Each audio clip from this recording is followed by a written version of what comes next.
Welcome to Stories I Didn't Tell Last Sunday. I'm Doug McAllister for Journey Fellowship Church, and joining me today for our podcast are some old friends, Pastor Devin and Pastor Kathy Petto.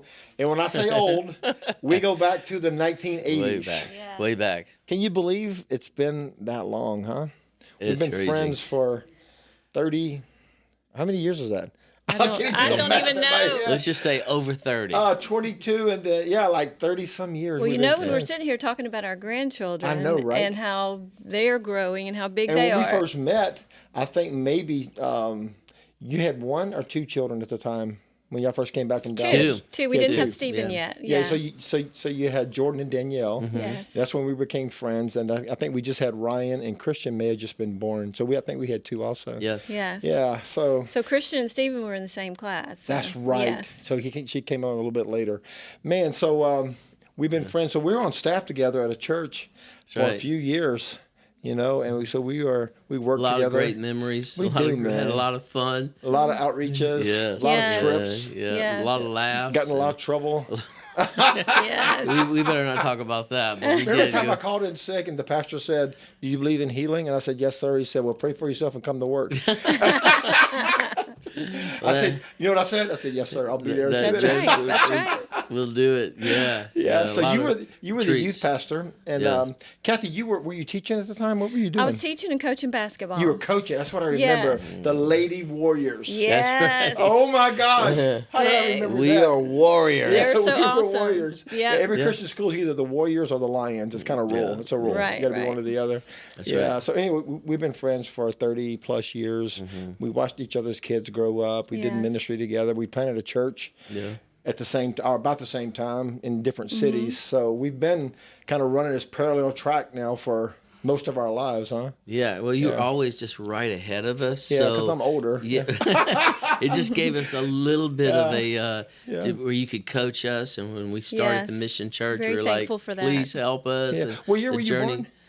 64. Yeah, I'm 2 years older than you. So I'm not that much older. Yeah. But But we- enough. Yeah, to we a started big in, brother. I could just Yeah, say, oh, man, I'm honored to be your brother, your big brother especially. We started Journey in '96, and you started the mission in Oh wow, 01. so 5 years later. Yeah. 5 years. Just Yeah. a little bit at a time. Yeah, and you guys just planted a church on faith with no people and no money.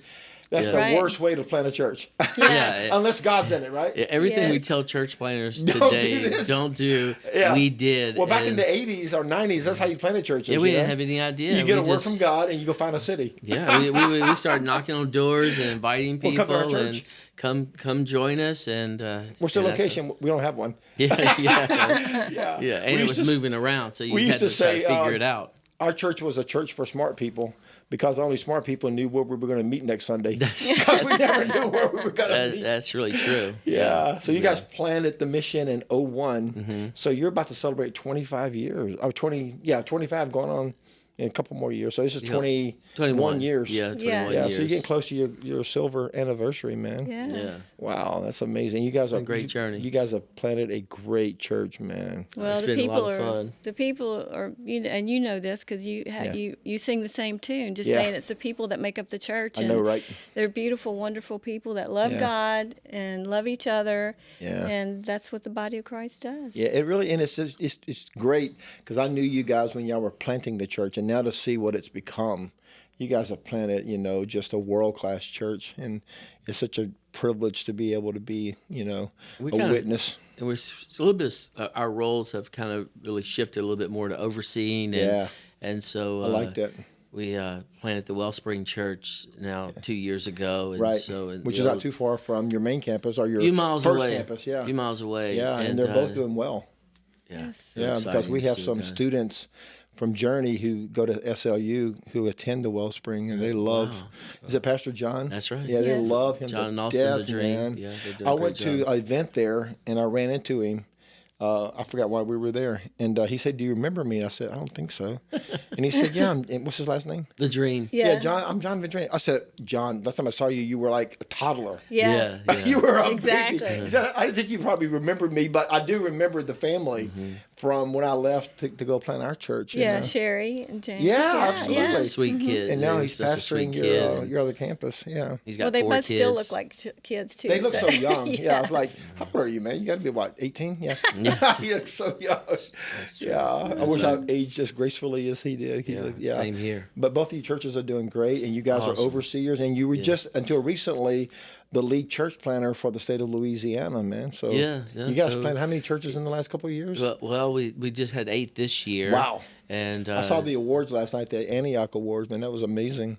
Yeah, Yeah. exciting. You played- Great churches too Yeah. that are like really Yeah. rock Really, yeah, solid. they're They're going to strong do and- great. They're really Yeah. going to impact their communities they're in, and we're Yeah. still going to work and serve our fellowship, our network fellowship, and but just trying to be as strategic as we can and Absolutely. helping maybe more in the region that we live in, Sure. and maybe getting some other guys to work in other areas And of I've the talked to state. 2 of you church planners recently. The guy in Bossier or Shreveport, Yeah, Dusty Smalls. Yeah, Man, he had over 200 for Easter, bro. yeah. He texted Yeah. me that night and said, "You never believe what happened, man. We broke 200." And the guy in Monroe broke 600 for Easter. A Yes. brand new church. It's Brand new. amazing. It took me 8 years to get that. He did it. He did it in 6 months. Yeah, heck? yeah. And Yeah. one couple kind of close to you in Franklinton. Yeah. Out there in- I haven't talked to them yet. I Yeah. know they're there, but Calvin Wheat, yeah. yeah. What's their names? Calvin and Ashley Wheat. Man, they planted a brand new church Yeah, in Franklin. in the heart of Franklin. Wow. Yeah, Man, we need that. And Because the high school's mascot is the demons. I So know. we need to plant several churches there, man.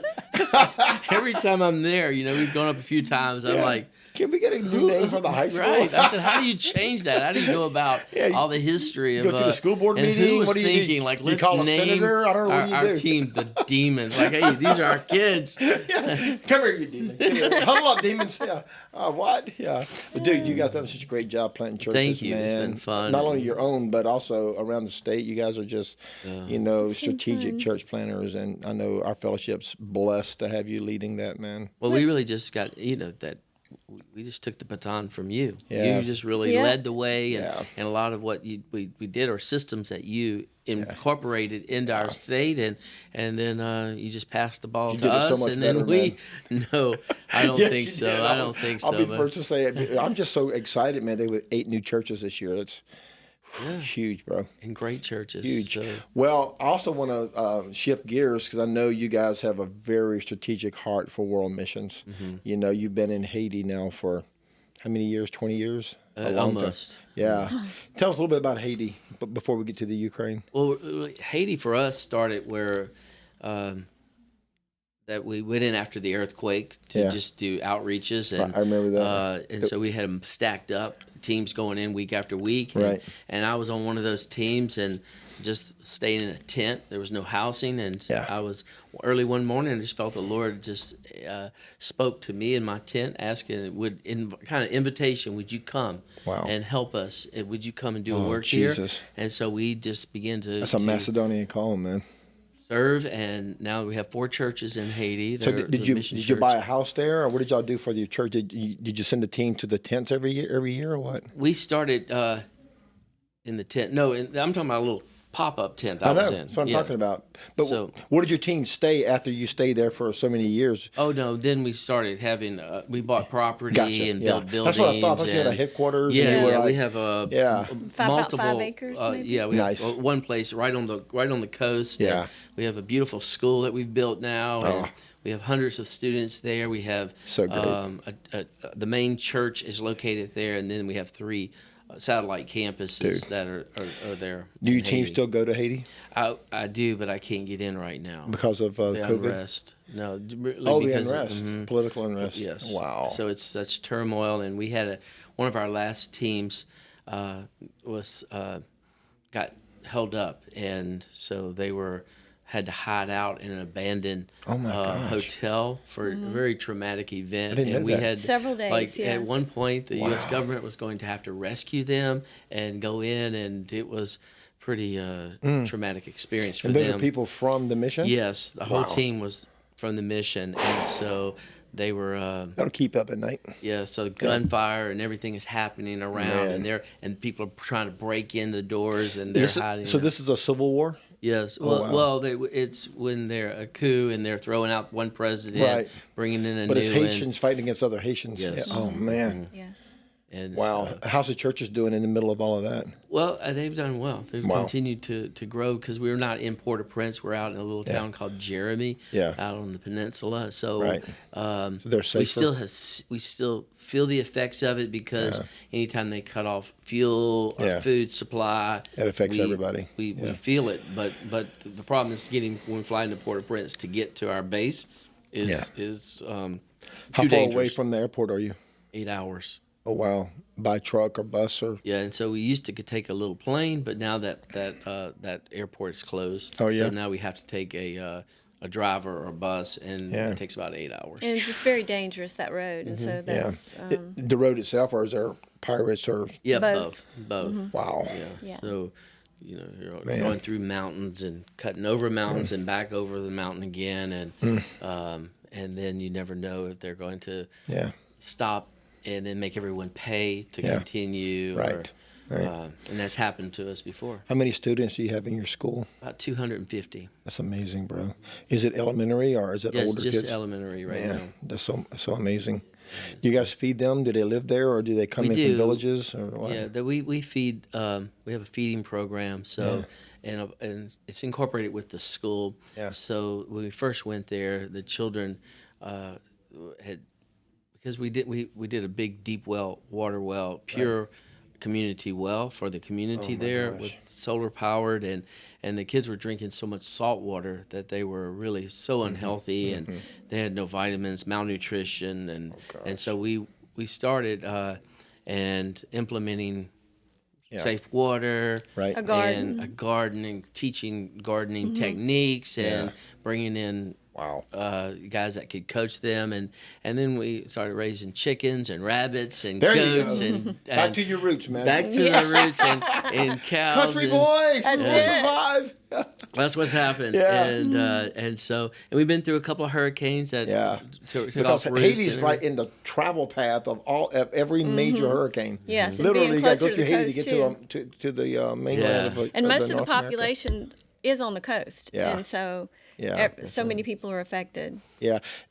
Aren't there two nations on that island? Is it the DR is next Yeah, door? that's Yeah, right. that's what I thought. Dominican Because we Republic. were in the DR a couple years ago with One Child Matters. Oh, wow. But we didn't go into Haiti. They wouldn't let us in. I don't know what was Yeah. going on. So we stayed in the DR the whole time. But they share an island, right? They do. Yes. Yeah, that's what I thought. And yeah. and there's a big difference between you can kind of just look at Google Earth and see Yeah. how green the seen it. Dominican Republic looks, and Right. then how they have just destroyed their natural resources Yeah. in Haiti, Yeah.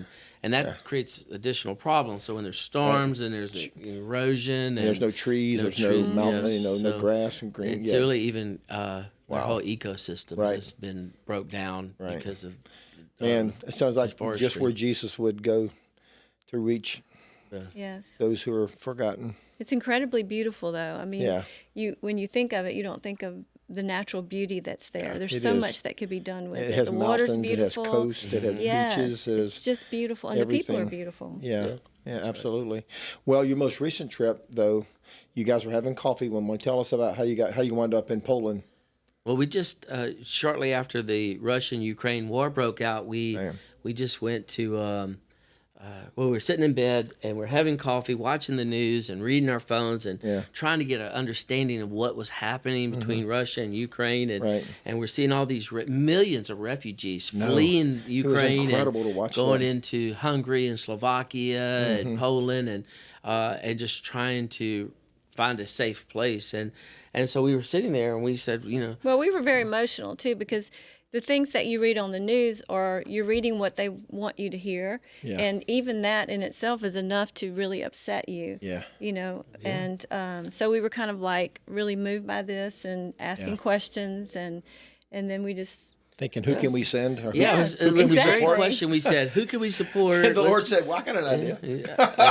And I said, well, can we buy a ticket? So I just took out the phone. My phone started to say, what if I got a flight into Warsaw? And, Yeah. oh, they're available. Wow. And figured that there was a lot less people going than coming. There's a lot of people. Probably so. They're trying to get out. And how far is Warsaw from the Ukrainian border? It's 4 hours, but it's probably the hub of refugees. Yeah. Most refugees that are fleeing from Ukraine will take a train or a bus to get into Warsaw, and their first stop is in Warsaw. Yeah. And so we landed there. We decided on a Thursday to go. Yeah. And Monday our tickets we flew out my gosh, on a 3 Monday. days later. 3 days later we Come on, were Holy gone. Ghost.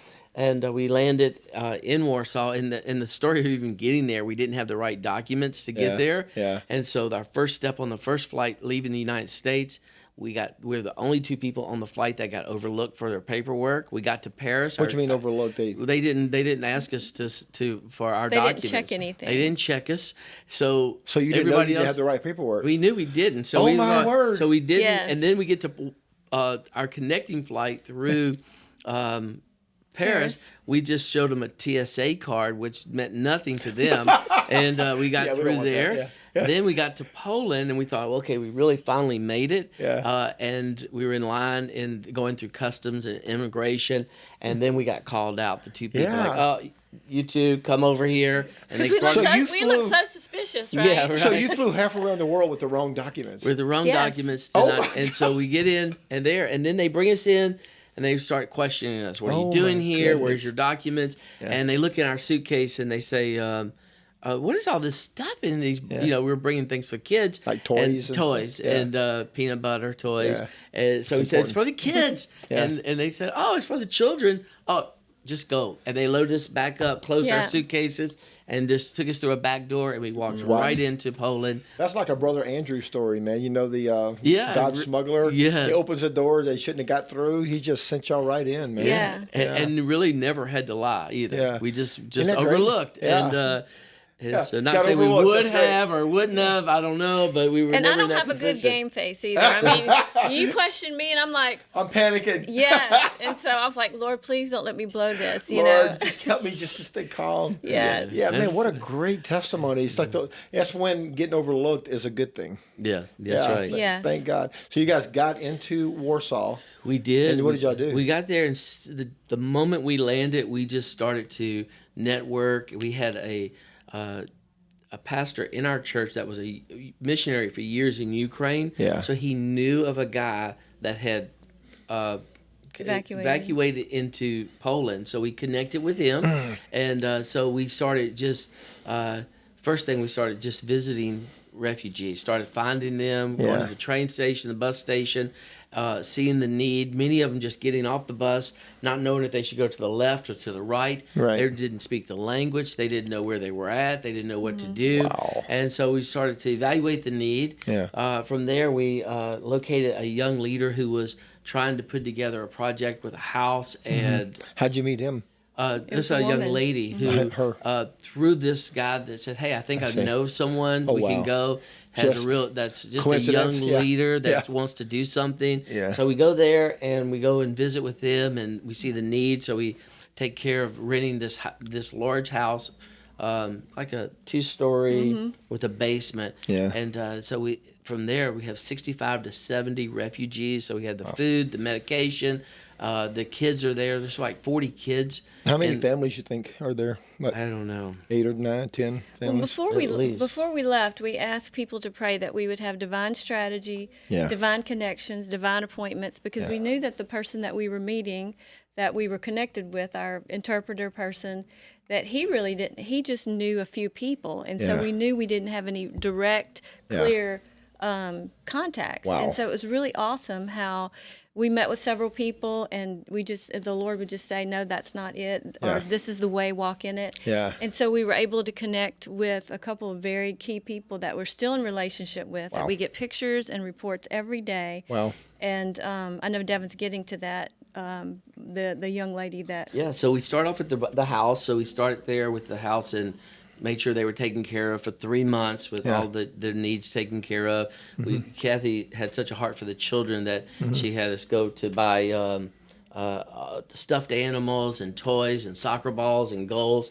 Give the kids something that had been just traumatized. Their dads were in the fighting. They all came out of Kiev and around which is a long journey, and most of them came on foot, from what I heard. Just any way they could get there. Some just made it to the border. They had people come and get them. So some took buses. They were 2, 3, 4 days of refugees just walking across 2 countries. Yes, and many of them 2 days trying to get across the border. Right. So they were standing there waiting. With no food. Right. No way to. No bathrooms. No bathrooms. They were just trying to get into the nation. And some of those days, in the early days of the war, when it first happened, there were so many people that it would take sometimes 2 days to get across the border. Yeah. What do you want to say? At the home where we are, where we have all the 70 refugees, there was a little boy there, and this is typical of all the children, and they're just staring that 1,000-yard stare.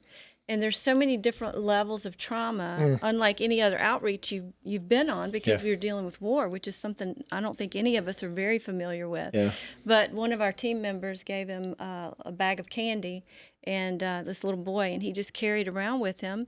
And about an hour later, we're still working through the house and praying for people, and I see him standing there, and he's still staring straight ahead with a bag of candy. And you would think that this is a kid, wouldn't he be tearing into that bag and really digging into the candy, and he's still staring straight ahead. And so I think that's one of the reasons why we were motivated to go get them each a something to hold on to.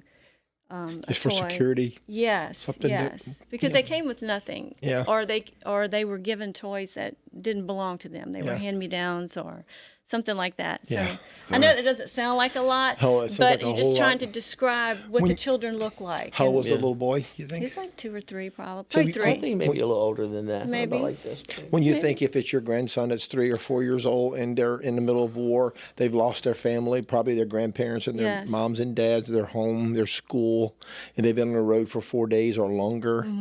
How could a 4 or 5-year-old survive that? That's just... heartbreaking. And what they've seen, some of them have to seen see the trauma of dead war. Bodies on the street. And you guys are rescuing orphans that are just abandoned on the streets, too. Yeah, so tell us a little bit about that. There's some of the wives who were refugees came into Poland, but their husbands are fighting. So they said, we cannot just be here and do nothing. So they kind of created like a co-op where they share each other's kids. You keep the kids today, and I'm going to get in my car. They drive 4 hours to the border. Then they drive into the country, and they might go rescue someone. They might bring a delivery of medication or food. One of our runners, in one day, found 5 orphaned babies that were under 6 months old. Right, Kathy? They're all babies. God, one of them was she heard the baby crying. The mom and dad, she didn't see it first. Mom and dad had been shot and killed, left on the street. Their bodies were still there. Their bodies still there. He was crying over their bodies. He was crying there, and she just grabbed him, for her life, scared that there was still a Russian. Of course. Grabbed the baby, grabbed the backpack that he was right there by him, and she was so thankful that in the backpack had his birth certificate. So she got the baby, left the parents, got him in the car, and then was able to get back into Poland. Well, that made it possible to get the baby in because she had his documents. She said she wouldn't have been able to bring the baby into Poland if she didn't have that document. And some of them, she said that when they find them, they have written, many of the children the parents have written their information on in permanent markers on their backs in case something would happen to them that they would have. They would know. Yeah, and one story after another. Every one of the people that we came in contact with, like one of the ladies staying in the house, when we were with her, she just got the word that her son-in-law had been shot and killed, and so everyone has a story of a friend who was one of our ladies that had a friend that was in Kiev who the Russian soldiers came in and raped her in front of her 3 children. Jesus. And her mother-in-law, and then kidnapped her, and then they found her body in the woods. My God. Buried? In just a shallow grave, barely covered. Oh, God. And those stories. And then from there, so we had the house, and helping these wives that are what I just call them radical runners. Yeah. And so what a great name. We just provided resources. We provided keeping their old cars running. Like I just don't even know. You some of these cars you wouldn't think I would drive around the block in. Yeah, and they're taking 4 hours to then another nation. Yeah, in there. Wow. And then and they run everything. They're rescuing people. They're really. There's such a variety of need. Like this one woman, Oksana, that's we're working with. She's gathering helmets and bulletproof vests and first aid kits to bring to the soldiers. And pastors. All the pastors so not just have bulletproof vests. And the pastors are not leaving in the. Tell me about that. Those pastors working in the Ukraine, who they're committed to serving. Tell us about the church in Ukraine. Is it thriving? Is it healthy? All the reports we hear is that these pastors who are leading spiritually are praying with people, that they're going out and rescuing, they're serving, they're coordinating, bringing in food, they're and leading people to Christ. They said that evangelism and people responding to the gospel, the young people had really kind of had, and over the last 20 years, this nation has really become a strong praying nation. But but a lot of the young, maybe millennial types, really were success driven. They would say, hey, because we talked to many of them who said, I want to, no, I can't worry about anybody taking care of me. I need to make my millions. I need to have a business. But they had we saw their hearts really responding to the gospel of seeing through the church, caring, loving, being the hands and feet of Jesus, and their hearts moved.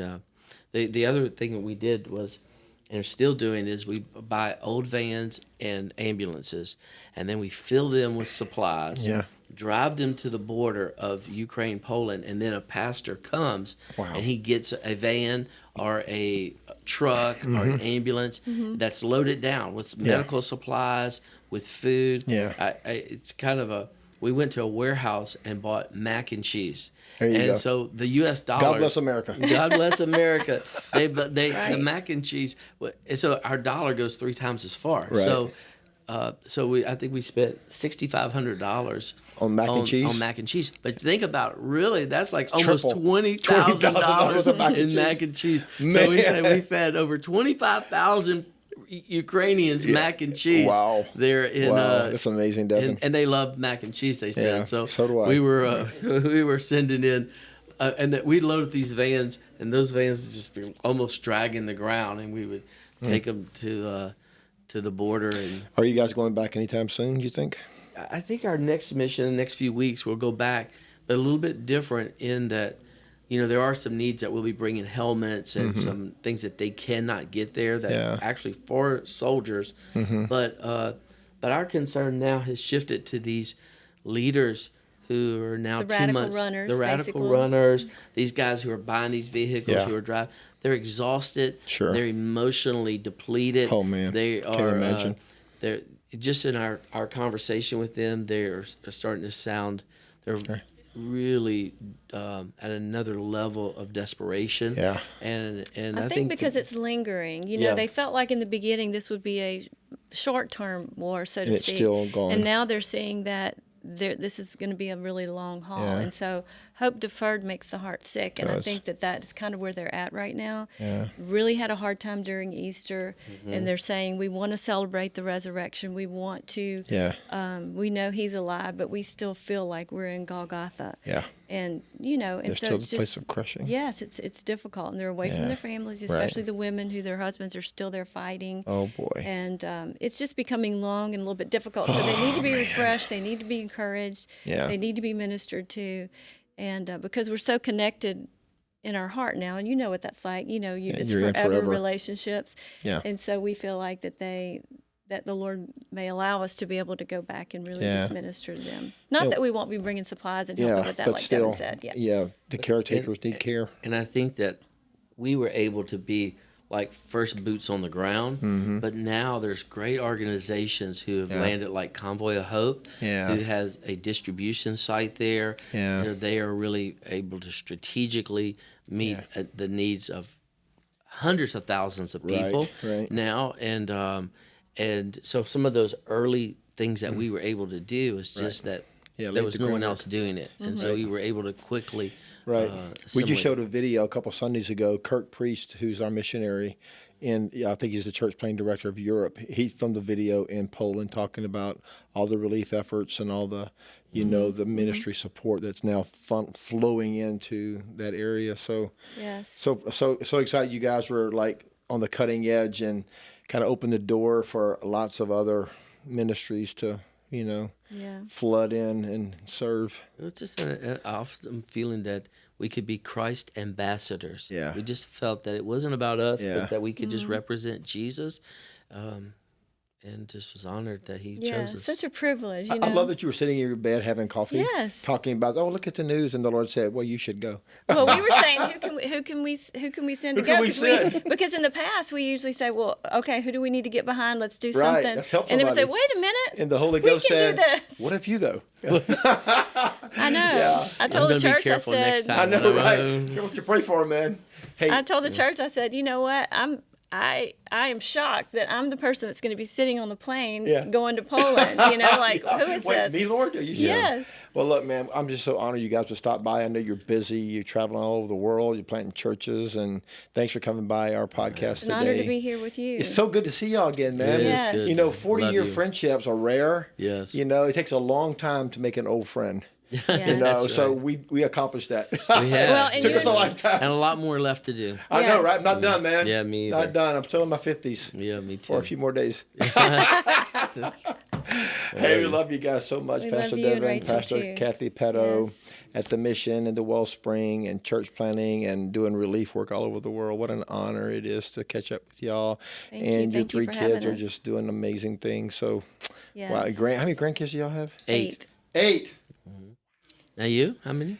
We have 5 with a whole bunch on the way. So, okay. Yeah. So got some on the runway. We got 7 with 5 with 2 on the way. Yeah, so right you're now. going to pass us up. Yeah, Congratulations. we have 5 kids, and 4 of them are married, and our baby Cam is in college still. So when they're all married, who knows, man? And they have 20. Sky's the limit, bro. That's it. Yeah, They're such a joy. So what a pleasure, Miss Rachel. I love both of y'all so much, and your family and your church, and we're honored you come by. So. Hey, I hope you enjoyed the story that Pastor Devin and Pastor Kathy told us today. Pray for them. Pray for their ministry in Warsaw and in Haiti and their church planning efforts. And we're just so proud to know them. If you live on the North Shore, come visit Journey. You can find driving directions at jf.church, or better yet, go to your app store and download the Journey Fellowship Church app. Type that into the search bar. It's free on your app store, and it's loaded with great resources to help you. You can find out how to get connected to us in person if you live on the North Shore of New Orleans, or if you want to watch us online, jf.church. So for Journey Fellowship Church, I'm Doug McAllister, and thanks for watching today, Stories I Didn't Tell Last Sunday.